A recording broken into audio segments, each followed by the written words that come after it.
Tisztelt elnök úr, tisztelt szekció! A nevem Molnár Attila Károly, és a kicsit érintőleges szakmából, a neveléstudományok világából érkeztem. Az ELTE PPK neveléstudományi doktoriskola hallgatója vagyok. Így most egy kriminál-andragógiai témával érkeztem ide. Első éves vagyok, tehát most a soron következő feladataim között leginkább a kutatási terv és a kutatásnak az első lépésének a megtétele jött el számomra. Erről a kutatásról még sokat nem tudok mondani, a tervekről tudok mondani valamit, viszont végeztem az elmúlt években több vizsgálatot is, előkutatást, pilot vizsgálatot, annak érdekében, hogy legyen mire építenem, és hogy a visszajelzésekből megfelelő mennyiségű információt gyűjthessek. És hát ennek az előkutatásnak a lefolyásáról, illetve az eredményéről szeretnék most itt beszámolni. Néhány olyan kulcsszót írtam fel az első diára, amelyek mentén folytatnám az előadást, és ezekből röviden néhány jellemzőit ezeknek a kulcsszavaknak kiemelném, csupán azért, mert ezeken keresztül sokkal könnyebben megérthető, hogy mik a céljaim, mit szeretnék véghez vinni. A kriminál-andragógia kifejezésről annyit szeretnék most röviden mondani, hogy a neveléstudományoknak és az andragógián belül az andragógiának egy olyan szakágazata, amely kifejezetten a büntetés végrehajtás alanyaival foglalkozik. Emellett én úgy gondolom, hogy nem csak a fogvatartottak, elítéltek képzésével, illetve fejlesztésével foglalkozhat, hanem hatékony lehet akár a büntetés végrehajtás más résztvevői, tehát a hivatásos személyek, hivatásos közegeknek a fejlesztésében is. A reintegrációt és a reszocializációt most én kifejezetten rokonfogalmakként említeném, és a közös jellemzőjükként azt emelném ki, hogy mind a kettő ugye a címe is az előadásomnak kilépés a börtönből, ezt a pillanatot szeretné előkészíteni, igyekszik felkészíteni a fogvatartottakat a börtön elhagyásának pillanatára, abból a célból, hogy kellő minőségű állapotban és célokkal térjenek vissza a fogvatartottak a társadalomba. Az önfejlesztés lesz az én vesszőparipám, úgy érzem, és ezen belül én a csoportfoglalkozásokon belül gondolkodom. Az önfejlesztő csoportok egyik lehetséges formája a filmklub lehet, amit szintén kipróbáltam. Itt nagy csoportos foglalkozásokról is beszélhetünk, ahol akár 20-25 fő is egyszerre filmeket néz, előre gondosan kiválogatott filmekről van szó, és utána a beszélgetések keretén belül folyik a diskurzus, nem csak a filmek tartalmáról, hanem azoknak az élettel való kapcsolatáról, illetve az emberek ilyenkor a saját életüket is felismerik egyes történetekben, jelenetekben. A meditáció egészen novumnak számítható szerintem a BV-ben, mert még alkalmazásáról nem tudok, legalábbis hatékony alkalmazásáról. A meditáció inkább egy egyéniesített tevékenység. Itt az emberek, a meditáló személy egy relaxált, elazult állapotban, egy tudatmódosult állapotban pozitív gondolati képekkel operál. Szerintem kettőt lapozott, igen.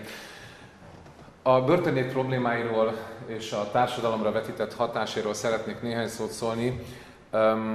Nagyon sok fogvatartott, én úgy gondolom, hogy arányában nagyon sok, hogyha abszolút 18 000 emberről beszélünk Magyarországon, ennyien élnek most a börtönökben, és ezek az emberek, hogyha bent vannak a börtönben, akkor valahonnan bizonyára hiányoznak. Én úgy gondolom, hiányoznak a társadalom két olyan számomra főként említhető területéről, mint a család és a munkaerőpiac. Ahol a családból egy keresőképes, egészséges családtag hiányzik, ott bizonyára felmerülnek olyan problémák, amelyek a deficit szóval jellemezhetők leginkább. Aztán a munkaerőpiacon is, ugye az előző adásokban is már hallottuk, hogy a fogvatartottaknak dolgoznak, és igazából a BV törvény szerint kötelező is a munkavégzés, de ez nem ugyanaz a munkavégzés. Ők nincsenek bent a igazi munkaerőpiacon, így nem is tudnak olyan olyan jelleggel keresni, hogy abból önmagukat fenntartsák, illetve a családjukat segítsék a létfenntartásban. Így egy kicsit a példamutatás is elmarad, hiszen nem tudnak mivel példát mutatni az utókornak sem. A börtönártalmakról annyit mondanék dióhéjban, hogy gyakorlatilag úgy fogalmazhatnánk, hogy minél többet van valaki a börtönben, annál inkább azonosul a börtönnel, egy ilyen hospitalizációs folyamat, inkább a mi esetünkben prizonizációnak hívhatjuk, zajlik le, ahol az idő elteltével talán egyre nehezebb is a visszatérés a társadalomba, egyre több erőfeszítést kell tenni, és egyre több segítségre is van szükségük ennek megtételére.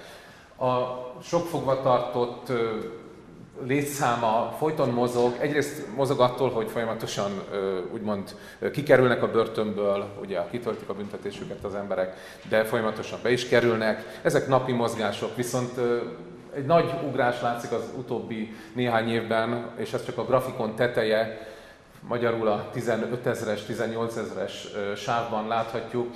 Úgy gondolom, hogy ez ha ezt nem állítjuk meg, hogyha erre nem találunk új módszereket, hogy kevesebb fogvatartott legyen a börtönökben, akkor egy olyan társadalmi problémával állunk szemben, amire még nincs megoldás.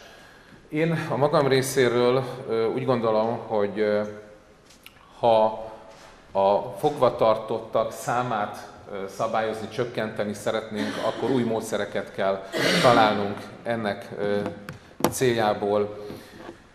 Úgy gondolom, hogy mindenképp egy jó minőségű reintegrációt kell kifejleszteni minél hamarabb, és én azt vázoltam ide fel, hogy részemről mi egy ilyen minőségi reintegráció, néhány olyan dimenziója, ami mentén ez elképzelhető. Optimális esetben a szabaduló személy beilleszkedik a társadalomba azáltal, hogy van neki egy olyan jövőképe, ami igazán illeszkedik a társadalom vele szemben támasztott normáihoz. Bekapcsolódik a munkavilágába, hogy az előbb is említettem, keres, fenntartja magát, segíti a családi környezetét, azon kívül fejleszti magát, és a fejlesztés most kifejezetten, mivel andragógus vagyok, a tanulás, a képzés, az oktatás különböző formáin keresztül tudom elképzelni, és természetesen elvárható, hogy egy olyan jogkövető életvitelben folytassa életét, ami által elkerülhető, hogy ismét börtönbe kerüljön, tehát a visszaesés, a bűnismétlés itt legyen kizárt, ez lenne a cél. Egy jó minőségű reintegrációhoz, a BV-s módszerek fejlesztéséhez úgy gondolom az alapvető mozzanat és az alapvető hozzáállás a kooperáció, az együttműködés. És ennek azt a két dimenzióját emeltem ki, aminek az egyike az, hogy a neveléstudományok képviselői és a BV közötti folyamatos párbeszéd, a másik pedig a neveléstudományok képviselői és maguk a fogvatartottak közötti rendszeres, személyes kapcsolattartás, melyekben én úgy gondolom, hogy a csoportfoglalkozáson keresztül lehetne elérni javulást.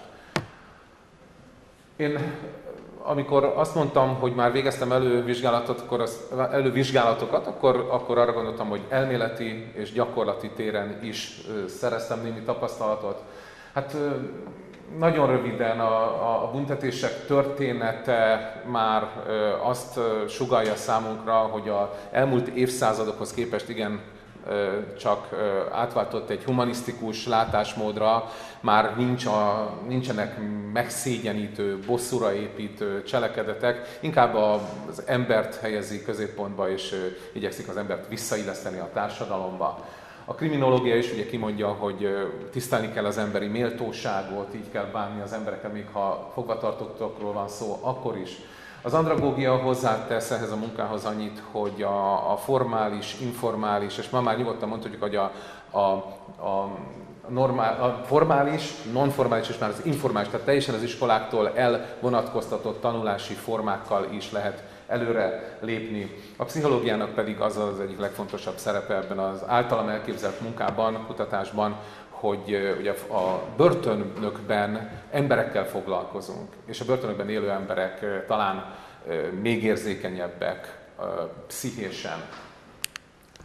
Az én gyakorlati vizsgálatom a Balassagyarmati Fegyházas börtönben zajlott, és ebben a házban én nagyon sok olyan pozitívumot tapasztaltam, ami alapjában megengedte nekem, hogy bízzam ebben a munkában, hogy építhetek a szakemberek segítségére. Nyitott volt az intézet a külső szakemberek fejlesztő célú közelítésére, biztosítottak olyan helységeket, amelyekben zavartalanul, nagy létszámban is tudtunk együtt dolgozni, nagyon jó technikai felszereltséggel rendelkeznek, és mind pszichológiai, mind a büntetés végrehajtási osztály felől, mind a parancsnoki vonalon is nagyon sok szakmai támogatást kaptam.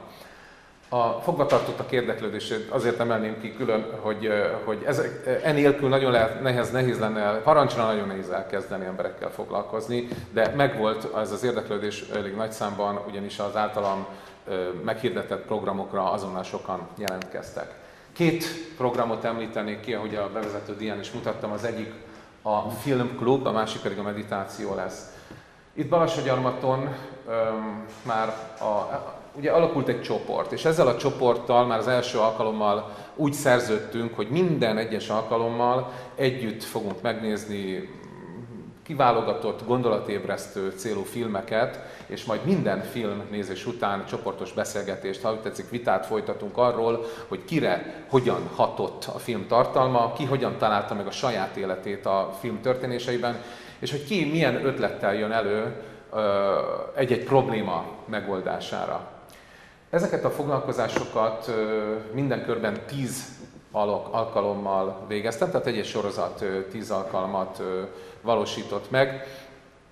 Itt, ezen a Balassagyarmati foglalkozáson, ahogy a képen is lehet látni, most éppen a filmet nézzük, és utána kezdődnek azok a beszélgetések, amelyek igazából az időt igénylik, mert nagyon jó megszólalások és nagyon jó, lejegyezhető, naplózható események zajlanak egy-egy ilyen foglalkozás alkalmával.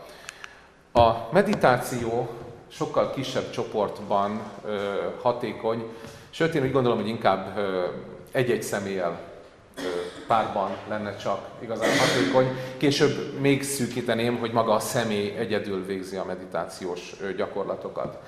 De kisebb csoportban hatékony lehet ezeknek a gyakorlatoknak az elméleti és gyakorlati alapjainak az átadása. Így kezdtük Balassagyarmaton. A kis csoportban, vagy a kis csoporttal mindig együtt dolgozott maga a börtönpszichológus is. Nagyon fontos volt, hogy ő jelen legyen, nagyon sok tanácsot, nagyon jó észrevételeket és azonnali válaszokat tudott adni azokra a hirtelen jelentkező kérdésekre, amelyek bennem is és a fogvatartottakban is megfogalmazódtak. Egy-egy ilyen foglalkozást úgy lehetne a leginkább érzékletessé tenni, ha elképzeljük, hogy mit látna az az ember, aki benyit egy ilyen terembe, ahol éppen zajlik egy ilyen foglalkozás. Aki benyitna egy ilyen terembe, azt látná, hogy körben elhelyezett székeken ülnek fogvatartottak, láthatóan ellazult, nyugodt állapotban, mindenki csukott szemmel ül.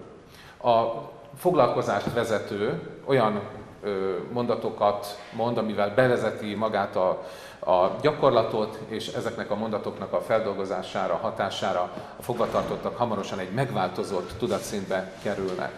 A pszichológia ezt a tudatszintet alfa tudatszintnek hívja. Ez kicsit már nem vagyunk ébren, kicsit még nem alszunk, ez a kettő között van. Ebben a tudatszintben, vagy ezen a tudatszinten indul a foglalkozás. A háttérben kellemes, lágy, ezt a tudatszintet fenntartó zene szól, és közben a foglalkozás vezető a fogvatartottak számára előre szerkesztett, pozitív, a számukra vélhetően jótékony hatású mondatokat mond. Ezeket a mondatokat ebben az alfa tudatállapotban a fogvatartottak befogadják, feldolgozzák, és ezzel operálnak. Később 5-10-15, esetenként 20 perc után visszatérnek a fogvatartottak, szintén a vezető segítségével a béta tudatszintre, a hétköznapi tudatszintre, és utána indul szintén a beszélgetés. Jellemző ilyenkor erre az állapotra, hogy mindenki egy ébredésszerű mozzanatsort végez, tehát a nyújtózás, a szemdörzsölés jelzi azt, hogy ők valahol voltak, nem teljesen ott, ahol eddig, valahonnan visszatértek. És ezek az állapotok hatására rengeteg kérdés, rengeteg élménybeszámoló indul el. Ezekkel a foglalkozásokkal az a célom, hogy valami újszerűséget lopjak be a börtön reintegrációs módszertanába, És célom az, hogy ha ezeket a foglalkozásokat szövegesen támogatom, akkor olyan szövegeket mondjak, amelyek a fogvatartottak előzetes megkérdezése alapján a kérdéseknek megfelelően az igen-válaszok legtöbb százalékára jellemezhetők. A célom az, hogy továbbra is a kutatás során személyesen jelen legyek a börtönökben, fogvatartottakkal való csoportfoglalkozásokat tartsak, és ezeknek a csoportmunkáknak az eredményét feldolgozva, a BV dokumentumelemzését hozzátéve, valamilyen új program fejlesztésében tehessek akár úttörő munkát, és ehhez a munkához számot tartok minden olyan kollega tapasztalatára, kritikus megjegyzésére, amiből meríthetek, abból a célból, hogy minél hamarabb eljuthassanak minél többen a fogvatartottak közül oda, hogy készek a társadalomba való visszalépésre. Köszönöm a megtisztelő figyelmüket!